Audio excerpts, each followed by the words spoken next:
muestreo, calidad analítica, transformación alimentaria, control y conservación. La última unidad, que es la de calidad alimentaria, que no lo vimos, porque ustedes lo van a ver específicamente en la materia de calidad, ¿no? Calidad alimentaria.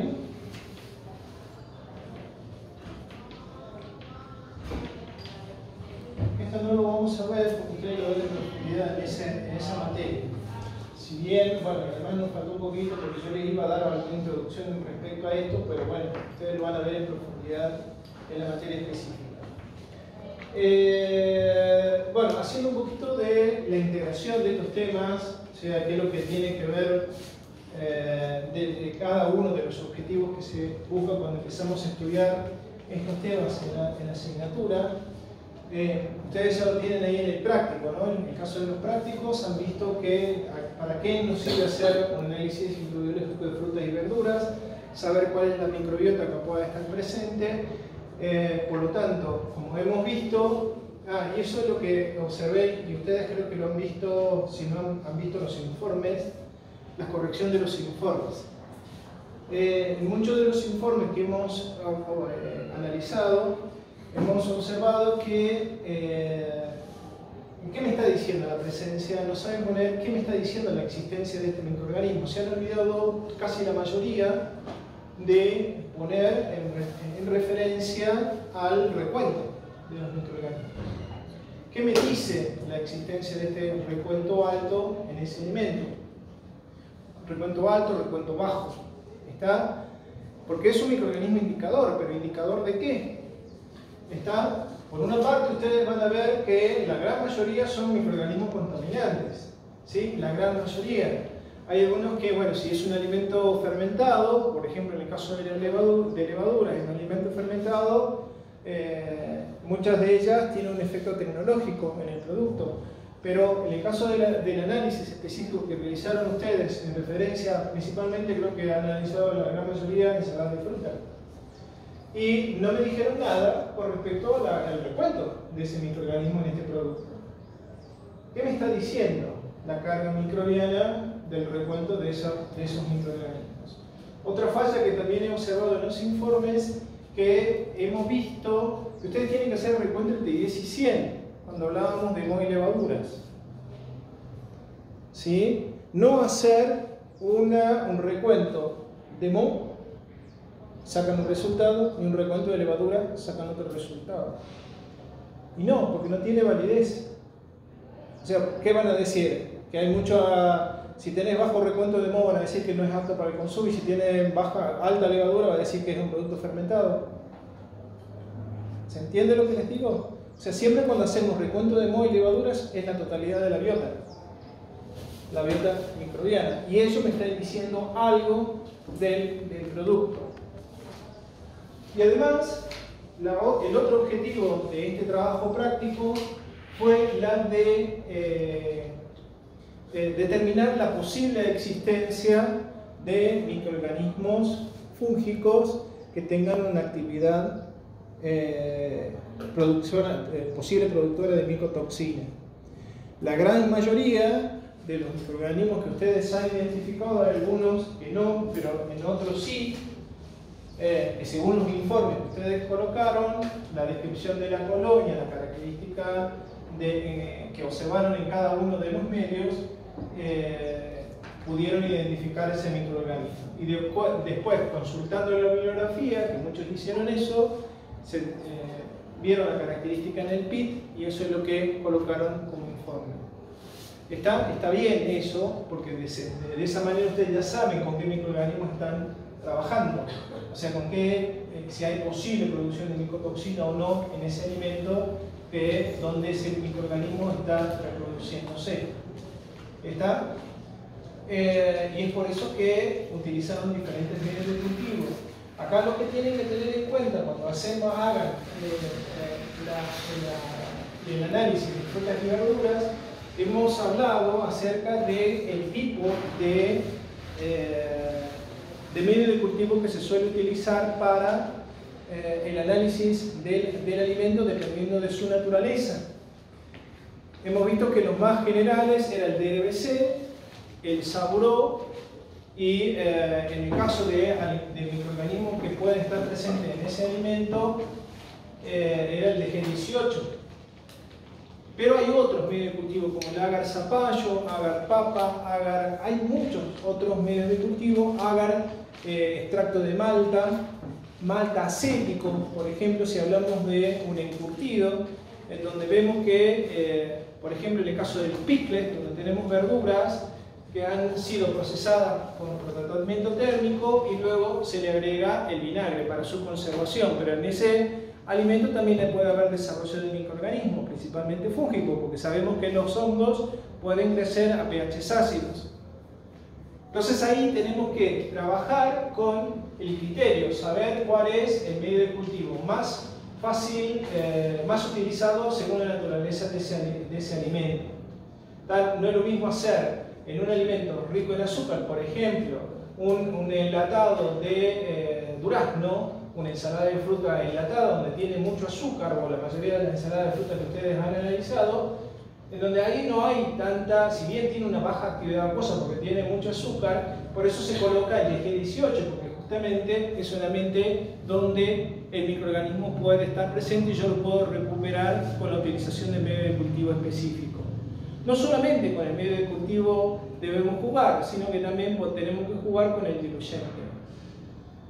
Hemos hablado que el diluyente es agua peptonada con cloruro de sodio y con el TWIM, ¿no? Que era el que nos permitía homogeneizar la muestra y de esa manera ver bien el recuento, porque eso también es otra cosita que he observado en los informes, que sacaban, si habían hecho, y eso ustedes no se dan cuenta, porque yo los veo en los informes, que cuando ponen el recuento, o sea, el conteo de las colonias en cada una de diluciones van de la más concentrada a la más diluida, pero a medida que van diluyendo la muestra, después en las últimas diluciones ponen mayor recuento en las últimas diluciones. Supuestamente, si yo hago bien una dilución, no se me contamina esas diluciones, supuestamente la carga microbiana tiene que ir disminuyendo. Por lo tanto, cuando yo coloco un recuento, no puedo observar que en las últimas diluciones tenga mayor carga microbiana que en la primera. En las primeras diluciones. En ese caso ustedes se tienen que dar cuenta que puede haber contaminación microbiana. ¿Está? Entonces yo no puedo sacar un resultado fidedigno si estoy obteniendo un recuento, haciendo un recuento para poner mi resultado utilizando la dilución más diluida con un recuento mayor a las diluciones más concentradas. Entonces estoy dando un falso resultado. ¿Se entiende lo que les digo? O sea, que ustedes a medida que van haciendo 10 a la menos 1, 10 a la menos 2, 10 a la menos 3, 10 a la menos 4, supuestamente acá tiene que tener mayor concentración. Acá tiene que ir disminuyendo la carga microbiana. Pero ¿cómo puedo decir yo que acá he contado 100 y acá conté 30? Está mal. ¿Estamos? O sea, ustedes lo único que hacen es hacer el recuento y listo, yo lo informo, pero no se dan cuenta si está bien o está mal. Esto es una situación problemática que el día de mañana se van a tener que enfrentar. Yo no puedo tomar como recuento porque estoy sobreestimando la carga microbiana de la cual yo estoy partiendo. Puedo decir que con esto ya cumplo con la legislación.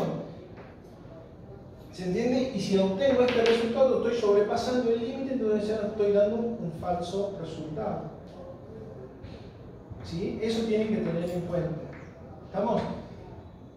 Y eso va a depender justamente, el recuento va a depender qué medios de cultivo hemos utilizado. El DRBC era el que más se utiliza, o el agar saburó, que nos permite la libre competencia de todos la biota fúngica que pueda estar presente en el alimento. Por lo tanto, van a salir la mayor cantidad posible en estos medios. Y en el caso del DG18, vamos a este medio es utilizado principalmente para microorganismos xerófilos. Es decir, que vamos a recuperar en aquellos microorganismos que estén más relacionados con la baja actividad acuosa que puede tener ese alimento, ya sea dulce o salado. ¿Sí? Eso tienen que analizar a la hora de ver o inferir un resultado. Y más allá de que se han olvidado de analizar este recuento, pusieron el recuento y de ahí listo, y no hicieron un análisis de ese resultado, tienen que tener en cuenta también la posible presencia de microorganismos que sean productores de micotoxinas. Por eso la identificación de los hongos dentro de ese alimento. Esto con respecto al demo. ¿Tienen alguna consulta más con respecto o tienen alguna pregunta con respecto al de práctica de fruta y verduras? ¿No? Profe, cuando dice que el recuento se hacía solamente para recuentos de moho y levadura, cuando nosotros realizamos el recuento y lo formulamos, a nosotros nos salió más de 200 colonias. Si va de 10 a 100 entre moho y levadura, nosotros directamente tenemos el recuento que superaba el número. No, pero ¿en qué dilución? ¿En qué dilusión hacían el recuento de...? Era la primera parte que en la parte de la guía dice que cuando vos contás era para moho, son de entre 10 a 100 y por la levadura entre 30 y 300. Ahí lo confundimos. Pero es que justamente, o sea, no me pueden dar dos resultados. O sea, ¿qué dicen del alimento? ¿Tienen más levadura que el moho? Claro, no. Claro, lo que pasa es que como las levaduras aparecen primero y los mohos tardan en aparecer, entonces nosotros primero realizamos el recuento de levaduras y ese fue el número con el que trabajamos. Bueno, entonces, claro, no. Cuando se hace recuento de moho, cuando se hace recuento de levaduras, por ejemplo, en un alimento fermentado, pero que sabemos nosotros que no hay presencia de mohos, hablemos claramente, moho hablamos de hongos filamentosos, levaduras organismos unicelulares. Cuando yo hago un recuento utilizando medios de cultivo y sé de antemano que solamente va a crecer levaduras, ahí hago el recuento de 300. Por eso es moho y levaduras. Cuando hablamos de recuento total, en el alimento puede crecer tanto, como hemos visto, tanto moho como levaduras, se hace un recuento total de todos los microorganismos que puedan estar presentes en el DDC. De nada me sirve a mí poner como resultado, a ver, según la legislación, ustedes no tienen que superar día a la 2, pero día a la 2, si me dicen moho y levaduras, ¿qué? ¿Voy a distinguir entre cuáles son el recuento de moho y cuáles son las levaduras? No, es la carga total. ¿Se entiende lo que les digo? Entonces, siempre y cuando yo sepa de antemano de qué alimento estamos hablando, yo puedo inferir que solamente, si veo, y dependiendo del resultado que yo pueda observar en mis placas, no veo formación de moho, solamente veo formación de levaduras, ahí hago un recuento entre 30 y 300. ¿Tá? Ahora, cuando yo veo los dos grupos microbianos, hago todo. Hago el recuento total. Pues si veo moho, por ejemplo, y no veo levadura, hago el recuento de moho. Aunque me diga a mí la ley moho y levaduras. ¿Se entiende? No voy a decir moho hay tanto, pero levadura no tiene. ¿Me explico? O sea, siempre el recuento es la totalidad de la dieta micobiana. ¿Sí? Todo lo que es hongo y levadura. ¿Alguien más, chicos, del trabajo práctico número 1? Perdón, del fruta y verduras. ¿No? Bueno, hacemos el de granos y cereales. En el caso de granos y cereales, el objetivo era de ustedes saber cuál es la biota esporulante, principalmente en la utilización de este medio de cultivo, de la utilización de los medios de cultivo.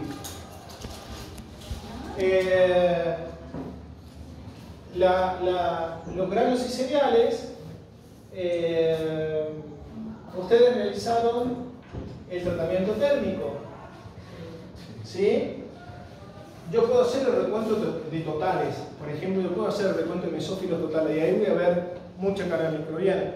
Pero acá la finalidad de este objetivo era porque los microorganismos que ustedes vieron en el caso de los esporulantes está muy relacionado con el tipo de alimentos que estamos analizando. por la actividad principalmente mirolítica. ¿Está? Porque justamente son grandes y cereales, son muy ricos en almidón. Entonces estos microorganismos, principalmente los esporulados, están muy relacionados con este tipo de alimentos. Además de que están muy relacionados con las condiciones de almacenamiento, de conservación de estos tipos de alimentos. Hemos visto tanto microorganismos aeróbicos como anaeróbicos, ¿no? Entonces, cuando veíamos esporulados totales, ahí veíamos toda la carga microbiana que provenía de microorganismos esporulantes que eran o aeróbicos o anaeróbicos facultativos. Por eso los sembramos en superficie en el agar almidón. Y en cambio, cuando hacíamos sulfitoreductores, lo hacíamos en condiciones anaeróbicas. Entonces teníamos la otra biota anaeróbica, esporulante, y que tenía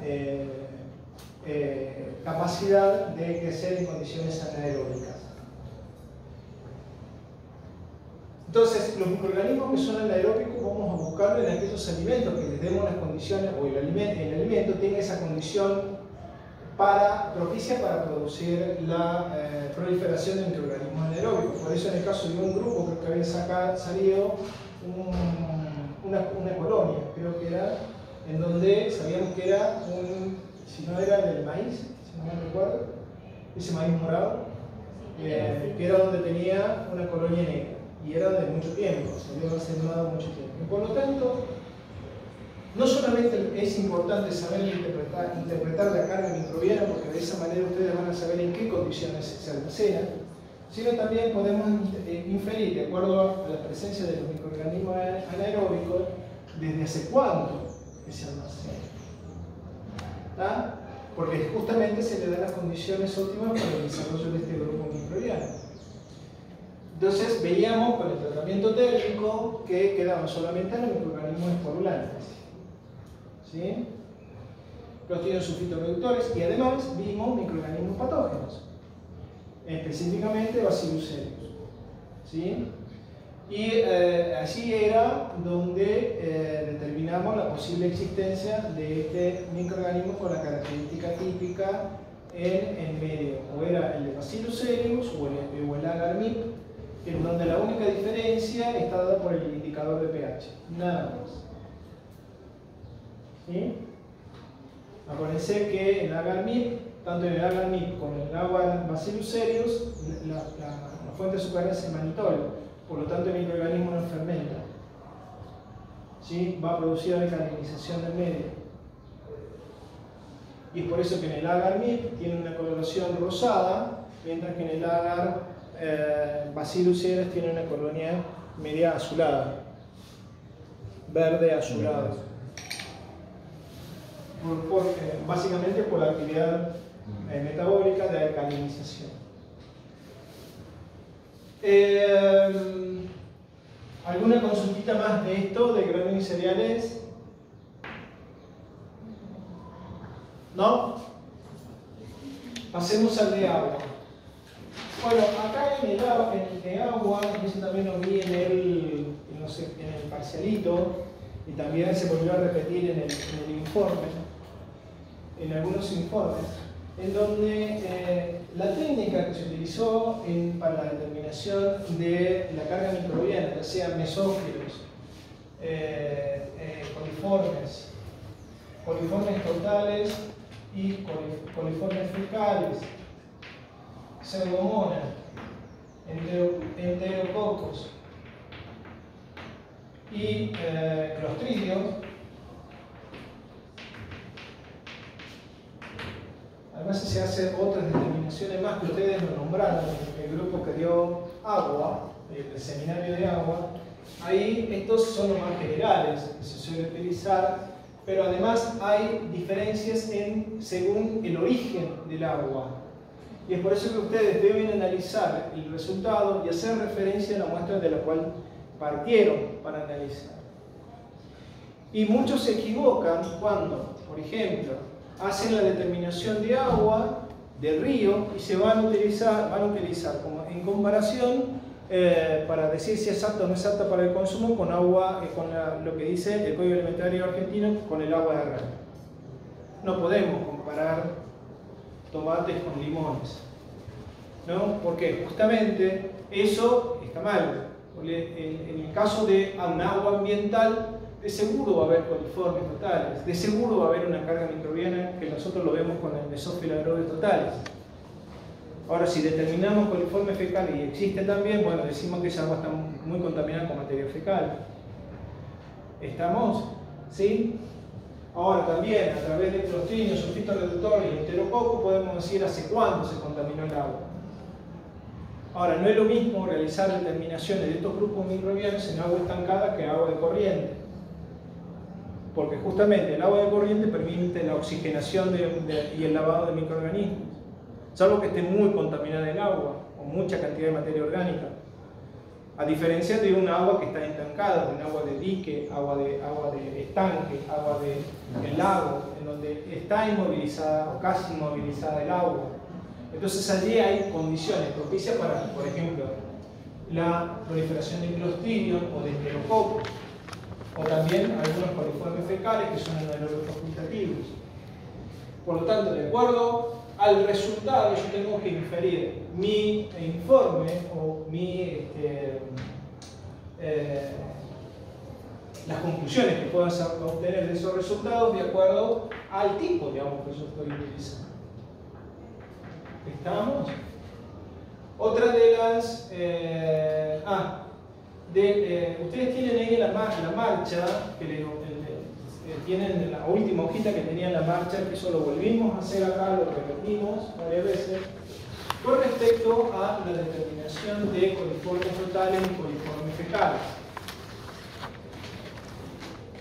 Y algunos preguntaban o consultaban la similitud que tiene con la utilización del agar-McConkie y la prueba confirmatoria de los coliformes. Esta es una metodología específica para agua. Y aquí lo que determinamos específicamente es la determinación, la presunción de nuevo y luego la confirmación. Pero la metodología es diferente. Pero fíjense que acá, bueno, en uno de los informes me seguían poniendo como revelador de la actividad metabólica un cambio de la coloración por medio de un cambio del viraje del indicador. Ninguno de los medios que utilizaron para el análisis de agua tenía indicador de pH. Ninguno. Entonces eso es una observación que se debe realizar con respecto al informe que ustedes realizaron. Ninguno tenía indicador de pH. Entonces, allí hay que tener en cuenta que la única actividad metabólica que nosotros observamos es la producción de dióxido de carbono en las condiciones de cultivo. Nada más. Y las condiciones de cultivo va a estar dadas por la temperatura y el tiempo y por la característica del medio de cultivo. Por lo tanto, estos medios de cultivo que ustedes han utilizado son medios selectivos y diferenciadores. ¿Está? La diferenciación en este caso no lo vemos a través del cambio de pH, lo vemos por la producción de gas. Nada más. Y la selección va a estar dada por el verde de malaquita en el caldo verde de malaquita y la bilis que tiene. Lo mismo ocurre con el caldo lauril sulfato. El lauril y el sulfato de sodio son inhibidores de la biota acompañante, por lo tanto recuperamos el grupo coliformes. ¿Sí? Y acá lo único que veíamos es la producción de gas. Y a partir de los tubos positivos los sembrábamos para confirmar, ya confirmábamos la presencia de coliformes totales con la utilización del verde de malaquita y confirmábamos la presencia de coliformes fecales a través del caldo EC. Ahora, si yo quiero determinar la existencia de E. coli a partir de los tubos positivos, yo puedo presumir que existe E. coli cuando lo sembramos en el MB. Y la confirmación de E. coli se hace con las pruebas INVI. No se hace con la confirmación de E. coli con la utilización del MB. No. Ahí, en este caso específico, yo acá estoy determinando la posible presencia de E. coli, pero ya confirmé que hay coliformes fecales. en el medio de cultivo. ¿Sí? Lo mismo que en el caso de Pseudomonas. Cuando veíamos Pseudomonas, nosotros con el agar citrinide vemos que presumiblemente este es Pseudomonas, porque vemos características de colonia con verde, con la formación de piocianina, pioverdina, o el cambio de color que vemos en el medio citrinide. Pero después lo tenemos que confirmar, porque a mí me puede salir otro tipo de Pseudomonas por la utilización de quina y quin-B, o quin-P o quin-F. Porque de esa manera podemos diferenciar de una Pseudomonas flores, de una Pseudomonas pútida u otro tipo de Pseudomonas. ¿Sí? Entonces allí vemos la existencia, la presencia, la ausencia de Pseudomonas. En el caso de Enterococos y en el caso del Clostridium, acá es la misma metodología por el número más probable. Habíamos utilizado en el caso de Enterococos el caldo ácida sódica. ¿Sí? Que lo único que veíamos era la producción de gas, que la gran mayoría dio negativo, porque justamente eran muchos y es algo lógico, porque la gran mayoría o trajeron agua de red o agua de río. Si hubieran traído agua estancada, ahí podría ser que esté presente. ¿Está? Porque es un ambiente donde puede haber desarrollo de este microorganismo. Y lo mismo Clostridium. En el caso del Enterococo, una vez que sembraron el caldo ácida sódica, después teníamos que confirmar, de acuerdo a la metodología que ustedes tienen descrita en el trabajo práctico, se debía confirmar con un caldo de esculina, que era el cambio de color, ahí sí por la producción de esculetina. Pero en vez de utilizar ese, íbamos a utilizar el medio Vegas, que es la misma finalidad, solamente que es un medio sólido, la única diferencia. Pero ahí ya confirmamos el correcto recuento de microorganismos. Con respecto a Clostridium era lo mismo, que era lo que hicimos también en granos miceliales, pero acá, como es un diluyente, directamente no es que vamos a hervir el agua o lo vamos a poner en tratamiento térmico. No, porque justamente es un medio que ya es un diluyente, puede transportar esporas, no es necesario, digamos, realizar tanto tratamiento. Entonces acá directamente lo sembramos en un tubito con agarizado, fundirlo, homogeneizarlo y ponerle el tapón de cera y ver si hay presencia de este microorganismo. Y en este caso, en el caso de agua de red o agua corriente, agua de río que tiene corrientada, no es un ambiente anépsico, por lo tanto de seguro no iba a salir. También esa era otra de las explicaciones de no utilizar este medio de cultivo para el análisis de agua, porque ya sabíamos que iban a tener agua de río o agua de río. Bueno, ¿tienen alguna pregunta más con respecto a agua?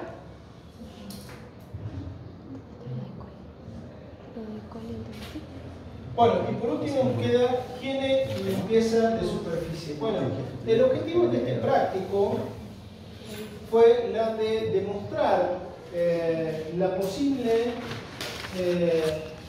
digamos, el origen principal de la contaminación de sus muestras, y eso lo han demostrado ustedes, y que ustedes también pueden ser orígenes de contaminación en sus muestras. ¿Estamos?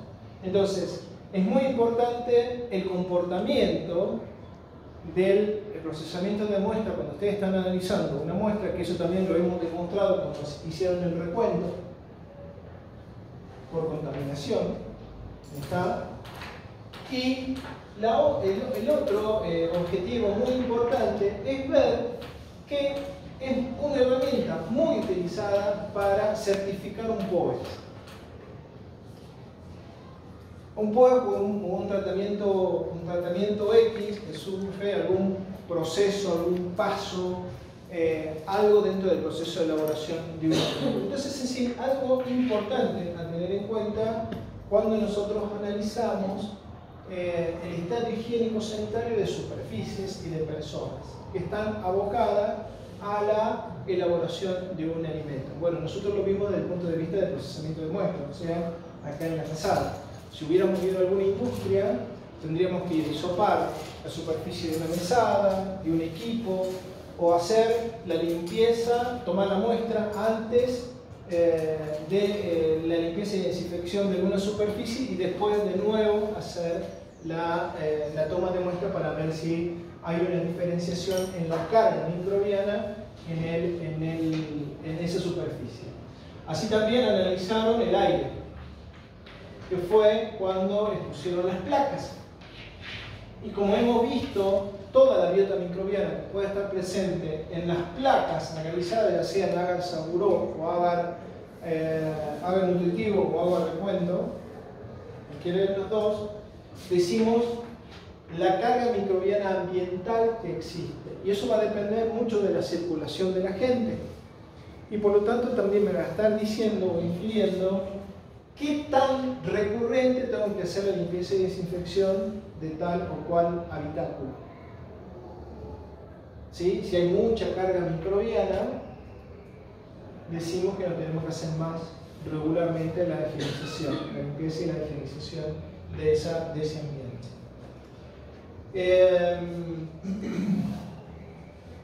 Por eso utilizaron ustedes medios generales.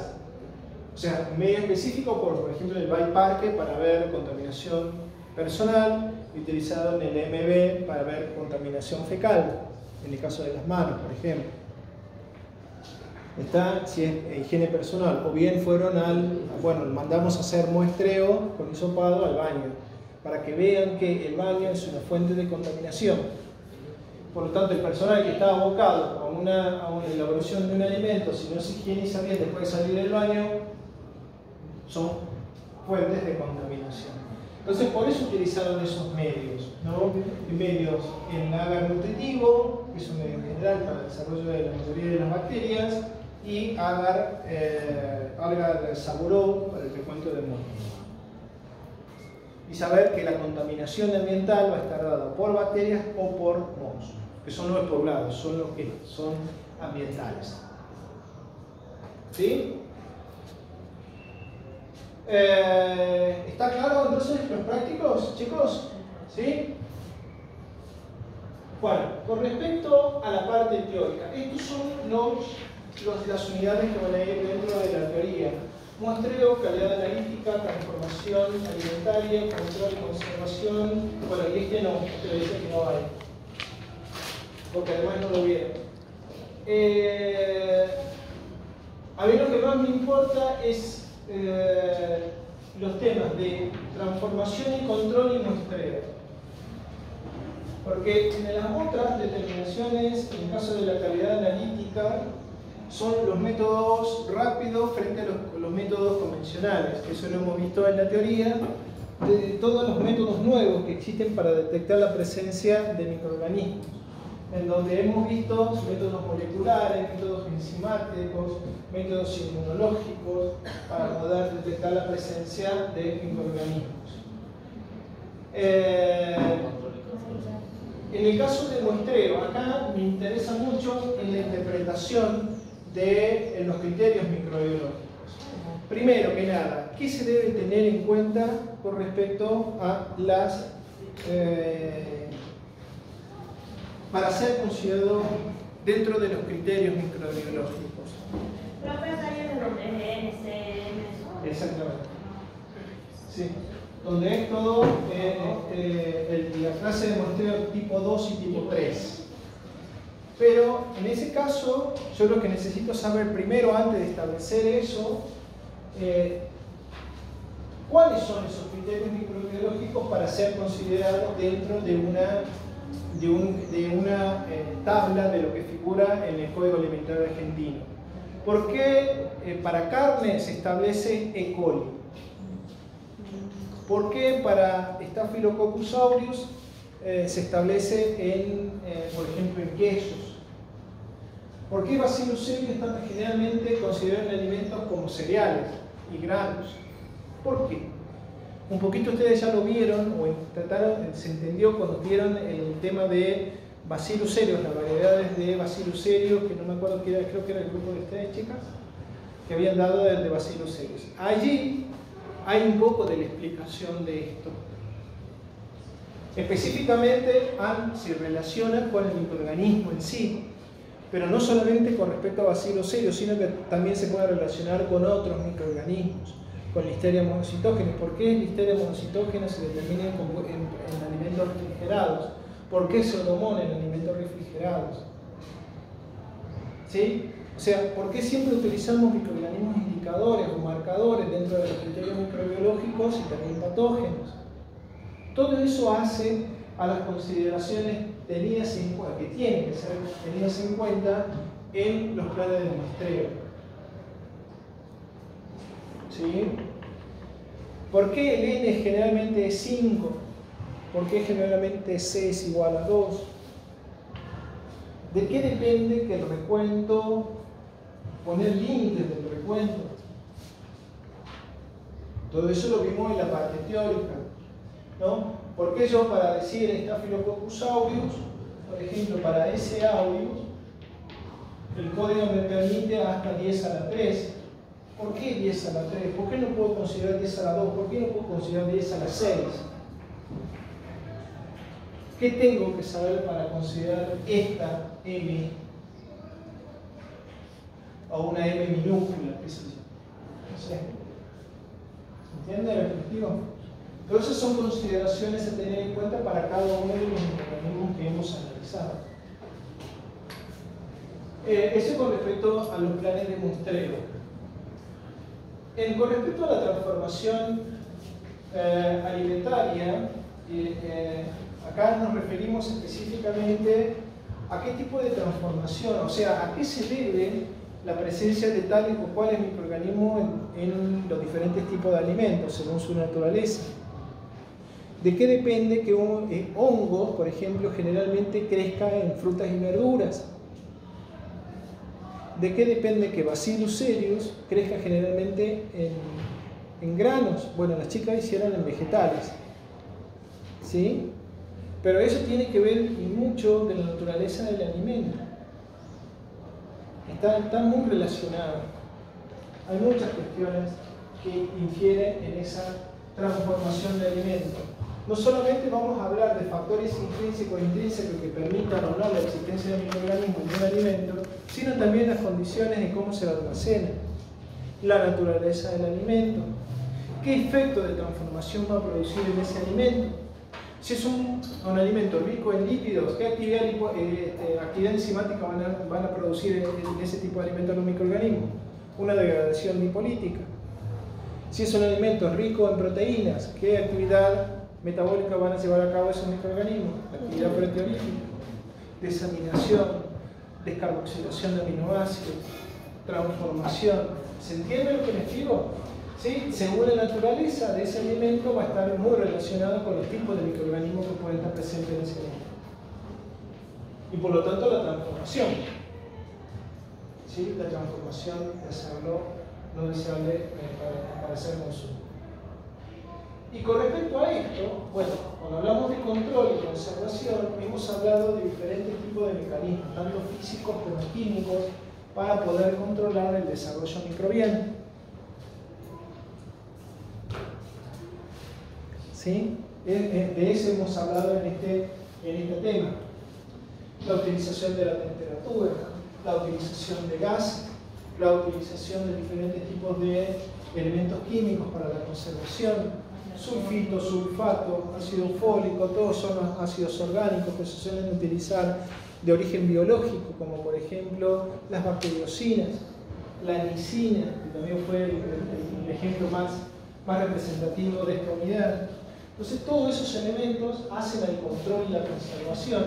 Y en el caso de la conservación, bueno, en el control también utilizamos agentes químicos que lo vimos en esta unidad. Ustedes utilizaron fluidomanchetes, alcohol, lavandina. ¿De qué depende el efecto inhibitorio o de control de esos agentes químicos? Va a depender de la concentración, va a depender de la naturaleza del microorganismo, va a depender de la carga microbiana, va a depender del tiempo de exposición frente al agente de control. Todos esos factores van a jugar en contra del desarrollo de microorganismos. Por lo tanto, vamos a evitar que proliferen estos microorganismos en el alimento. Y por lo tanto va a permitir la conservación de ese alimento. agentes como, por ejemplo, la utilización del dióxido de carbono para conservar el alimento. Y también va a depender mucho de la naturaleza de ese alimento. Hemos visto ejemplos de cómo se debe conservar diferentes frutas, diferentes hortalizas de acuerdo a la característica propia de ese alimento. Habíamos visto que algunos para su conservación tienen que ser conservados a 3 grados centígrados, otros a 5 grados centígrados, otros a 10 grados centígrados, por la naturaleza de ese alimento y no te permite el desarrollo. También hemos visto que el tratamiento con calor, por ejemplo, en el caso de la pasteurización, es un método de conservación, la esterilización es un método de conservación. Y no solamente de un elemento externo para su conservación, sino se suele utilizar una combinación de ellos. Alta temperatura y envasado al vacío, por ejemplo. ¿Sí? Para evitar la proliferación de ciertos grupos microbianos que no queremos que esté presente en ese alimento. Y bueno, por lo tanto, el saber controlar y el saber conocer el tipo de alimento, yo puedo inferir qué tipo de microorganismos pueden ser los posibles deteriorantes de ese alimento. O sea, estas dos unidades están muy relacionadas. Porque de esa manera, si nosotros controlamos y conocemos el tipo de transformación y por lo tanto los tipos de microorganismos que pueden deteriorar ese alimento, yo lo voy a controlar eficientemente. ¿Sí? Esa unidad en la que están ahí varias, digamos, de pasta, de queso, de fruta. Eso ya lo vimos cuando empezamos a ver el deterioro, qué tipo de deterioro lo vimos. ¿Sí? Lo vimos en la teoría. ¿Está? Bueno, entonces todo esto, fíjense que todo esto, la calidad genética, la transformación alimentaria, todo está relacionado con los trabajos prácticos que hemos visto. Y no solamente con este, sino con los anteriores también. ¿Estamos? La característica propia del alimento hace que hagamos la investigación de frutas y verduras. ¿Sí? Lo mismo, la transformación del alimento debido a la existencia, vemos la transformación que puede ocurrir en granos y cereales. O sea, está muy relacionado una cosa con la otra. Datos prácticos que hemos visto con la teoría que hemos realizado en la siguiente etapa. ¿Qué otra cosita más?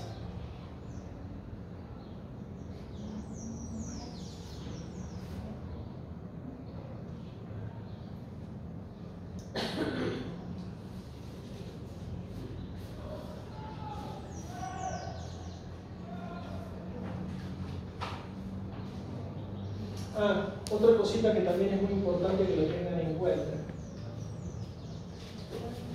Hemos visto que dentro del control y conservación también hemos visto que algunos microorganismos tienen algunas herramientas para poder persistir en ciertas condiciones del alimento. Tienen algunas herramientas que echan mano para poder evitar la plasmólisis, por ejemplo, para evitar o mantener la isotonía por diferencia de pH, algunos mecanismos que tienen un microorganismo para poder defenderse frente a esos cambios bruscos, tanto de pH, de actividad acuosa, de temperatura. ¿Por qué los microorganismos, por ejemplo, pueden crecer ¿por qué los microorganismos, hay una diferencia entre microorganismos psicrófilos y psicrótrofos? Porque cuando hicimos nosotros el análisis de pescado, fíjense que cuando hicimos el análisis de pescado hicimos la determinación de repuntos psicrófilos. ¿Por qué crecen los microorganismos a temperatura de refrigeración? ¿Está? Acuérdense que el frío no es un método de esterilización. O sea, sí es un método de conservación, pero conservamos no solamente el alimento, sino también conservamos el microorganismo. ¿Está? No van a proliferar lo que sean mesófilos, pero sí puede haber desarrollo de microorganismos psicrófilos o psicrótrofos. ¿Está? ¿De qué depende que estén desarrollándose? Básicamente va a depender mucho de la actividad enzimática. Los microorganismos que son mesófilos tienen su actividad metabólica, por lo tanto su actividad enzimática más familiarizada con la temperatura óptima de crecimiento. Por eso hay una temperatura mínima, temperatura máxima y temperatura óptima. ¿Por qué es máxima? Porque soportan hasta esa temperatura. ¿Por qué es mínima? Porque tienen la capacidad de crecer a esa temperatura mínima. ¿Pero debido a qué? Actividad enzimática, solubilización de membrana. Acuérdense que la membrana es semipermeable, por lo tanto, cuando hay baja actividad enzimática, o por ejemplo también la concentración de los tipos de ácidos grasos que puede tener la membrana plasmática, son otras condiciones que a mí me permite o le permite al microorganismo poder estar presente en ese alimento, en esas condiciones de conservación, y por lo tanto le permite su proliferación. Aquellos ácidos, los ácidos grasos monoinsaturados, le permiten mayor solubilización en la membrana plasmática, a diferencia de los los poliinsaturados le permiten mayor prevalencia de bajas temperaturas y solubilidad de la membrana. Ahora, cuando son todos saturados o monoinsaturados, es más fácil que se torne menos soluble esa membrana plasmática. Acuérdense de una cera.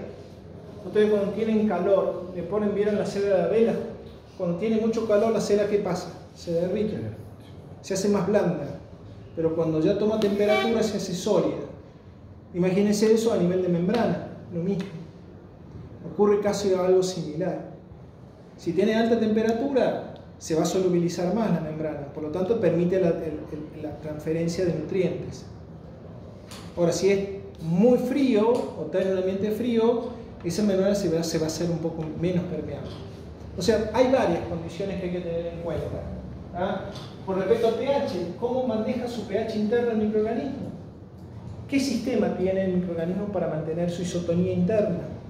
Por lo tanto, puede estar presente, eso también te va a permitir explicar el por qué está presente en un alimento que ha sido enfriado y según su naturaleza, está presente o no está presente.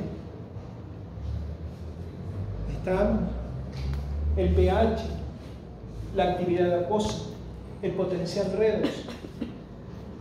Todo eso establece, permite o no la presencia de microorganismos en un alimento. ¿Está? ¿Van a estar filosos para el examen o no?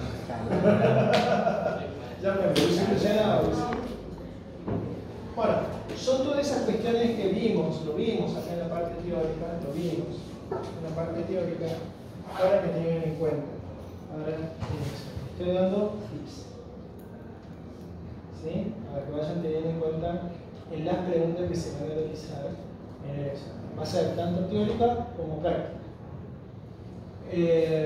Múltiple choice, por supuesto, y vuelvo a reiterarlo, perdón que sea tan reiterativo, pero lean bien la consigna. ¿Sí? Porque muchas veces por falta de lectura se pifian a la.